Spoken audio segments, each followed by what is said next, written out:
রঙে রঙিন হব, রঙের হাওয়ায় ভেসে যাব। নাটকের হিরো তাহসান ভাই, আবার সিনেমার হিরো তাহসান ভাই। আমরা তো একসাথেই বাংলাদেশের ইন্ডাস্ট্রিটাকে এগিয়ে নেব। ওয়েলকাম টু রিমার্ক পরিবার। তাহসান ভাই, তাহসান ভাই একটু আগে বলছিল যে ভাই এত আর্টিস্ট ওখানে আছে, আবার আরেকজন কেন? আর আমি বলছি যে আরেকজন বাদি বাজাবে কেন?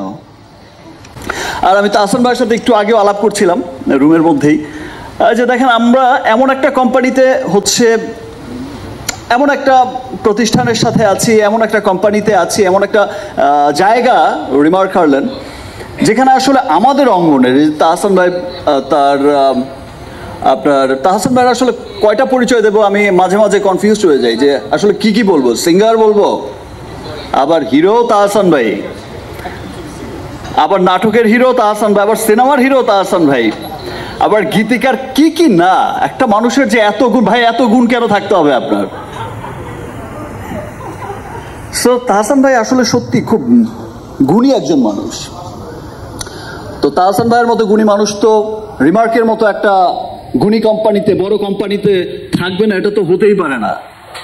রিমার্ক পরিবার খুব আনন্দিত তাহসান ভাইয়ের মতো একজন গুণী মানুষকে সাথে পেয়ে। ইনশাল্লাহ আমাদের এই পথ চলা অনেক সুন্দর হবে, আমরা একসাথে অনেক ভালো কিছু বয়ে নিয়ে আসবো। আজকে শুধু তাহসান ভাইকে নিয়ে কথা হবে, আর কথা হবে রিমার্ককে নিয়ে। ওকে, তোমরা কি দেখতে চাও দুজনকে একসাথে সিনেমায়?